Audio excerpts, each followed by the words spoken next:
تنگ کیا جاتا رہا اور ان سے پھر مرضی کے فیصلے لیے جاتے رہے، تو یہ تو حد ہی ہو گئی ہے نا کہ عدالتی اختیارات کو اپنے ذاتی اور خاندانی کاروبار کو فروغ دینے کے لیے اور جائیدادیں ہتھیانے کے لیے استعمال کیا جائے۔ تو یہ تو دنیا میں کہیں نہیں ہوتا، یہ صرف پاکستان میں ہو رہا ہے اور یہ سب کچھ ایکسپوز ہو رہا ہے۔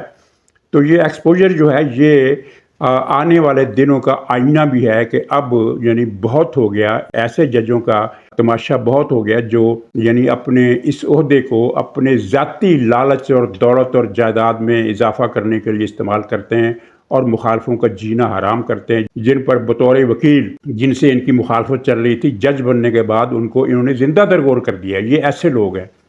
تو اب یہ قصہ جو ہے نا، اس بہانے وہ کہتے ہیں نا کہ اس ہنگامے سے ایک خیر برآمد ہوگا، تو وہ یہ خیر برآمد ہوتا ہو نظر آ رہا ہے۔ اچھا، یہ اعلامیہ آیا تھا، اس میں بابر ستار اس نے کہا تھا کہ یہ جو میری امریکہ کی گرین کارڈ والی بات ہے، تو جب میں ہائی کورٹ کا جج مجھے مقرر کیا گیا، یعنی ابھی منظوری نہیں ہوئی تھی، تو میں نے اطہر من اللہ صاحب کو، جو اس وقت اسلام آباد ہائی کورٹ کا چیف جسٹس تھا، اس بارے میں بتا دیا تھا ایک خط لکھ کر۔ تو انہوں نے کہا تھا کہ یہ ٹھیک ہے، اس کی اجازت ہے، آپ کر سکتے ہیں۔ اچھا، گرین کارڈ ہولڈر جو ہے وہ اقامہ سے بڑھ کر چیز ہوتی ہے، اور یہ اطہر من اللہ وہی صاحب ہے جس نے خواجہ آصف کو اقامہ ڈکلیئر نہ کرنے پر نااہل قرار دے دیا تھا، کیونکہ اس وقت یہ سارے لوگ جو تھے پی ٹی آئی کے وہ بنے ہوئے تھے سہولت کار یا پتہ نہیں ایجنٹ یا کیا، تو اب وہ اقامہ سے بڑھ کر گرین کارڈ اس کی اجازت دے دی انہوں نے۔ تو یعنی یہ بذات خود ایک سنگین جرم ہے۔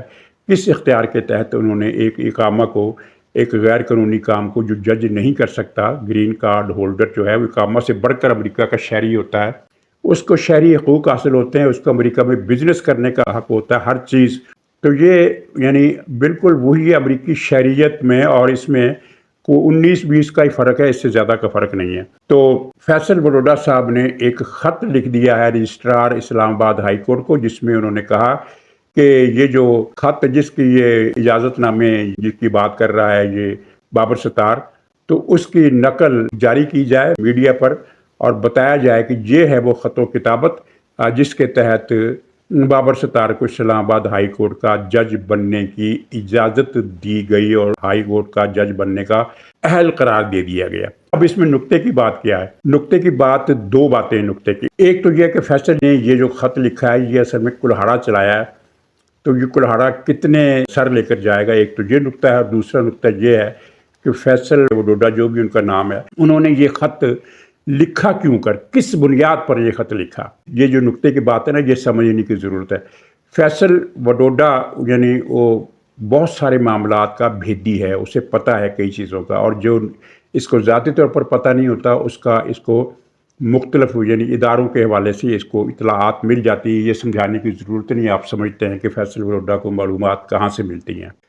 تو اس کا مطلب یہ ہے کہ فیصل وڈوڈا کو پتہ ہے، بالکل پتہ ہے کہ ایسا کوئی خط نہیں لکھا گیا، ایسا کوئی خط نہیں لکھا گیا، ورنہ اس کو رجسٹرار کے نام خط لکھ کر خواہ مخواہ ایک پنگا لینے کی ضرورت کیا تھی۔ تو یہ ایک بات بہت اہم ہے کہ اس نے یہ خط لکھا کیوں، اسے کچھ نہ کچھ تو پتہ ہوگا۔ اور دوسرا یہ ہے کہ اب ہوگا کیا؟ اب ہوگا یہ کہ بظاہر نظر آتا ہے کہ ایسا کوئی خط وجود نہیں رکھتا، تو گویا کہ دونوں جج جو ہیں وہ اس میں پکڑے جائیں گے، گرفت میں آ جائیں گے، اخلاقی طور پر بھی اور قانونی طور پر بھی وہ گرفت میں آ سکتے ہیں اگر کسی نے اس حوالے سے کوئی ریٹ پٹیشن دائر کر دی تو، اور وہ ہوگی۔ اچھا، یعنی یہ بھی صاحب بھی پکڑے جائیں گے، وہ صاحب بھی پکڑے جائیں گے، لیکن فرض کیجئے کہ ایسا خط واقعی لکھا گیا تھا، تو بابر ستار تو اس معاملے میں نکل جائے گا، لیکن اطہر من اللہ صاحب جو ہے وہ پھنس جائے گا۔ کیوں پھنس جائے گا؟ بھئی تم نے کس قانون کے تحت، قانون کی کس تشریح کے مطابق یہ فیصلہ دیا، چاہے خط لکھ کر خفیہ خط و کتابت کے ذریعے یہ فیصلہ دیا کہ تمہیں NOC جاری کیا جاتا ہے، تم امریکہ کے شہری ہو، کوئی بات نہیں، تم پھر بھی ہائی کورٹ کا جج بن سکتے ہو۔ تو یہ معاملہ بڑا گمبھیر ہو گیا ہے فیصل وڈوڈا صاحب کے اس خط سے۔ تو ناظرین، بس یہ اس وقت کی صورتحال معاملات درون خانہ بہت کچھ جو ہیں وہ ایسے ہیں کہ اگر ان کی تفصیلات باہر آ جائیں تو عمران خان کے لیے خاصی پریشانی ہے۔ بہرحال یہ آپ اس نقطے کو، اس پہلو کو داد دیجئے، عمران خان اب یعنی اس حد تک آ گیا ہے، نیچے گر گیا ہے، اتنا لیٹ گیا ہے، اتنا مجبور اور لاچار ہو گیا ہے، یعنی یہ وہ کہہ رہا ہے کہ میری اب بس ہو گئی ہے، بلکہ بس سے بھی زیادہ بس ہو گئی ہے، مجھے باہر نکالو کسی طریقے سے، میں 2 سال اپنا منہ بند رکھوں گا۔ ناظرین اجازت دیجیے، انشاءاللہ اگلے ولاگ میں پھر ملاقات ہوگی، تب تک کے لیے خدا حافظ۔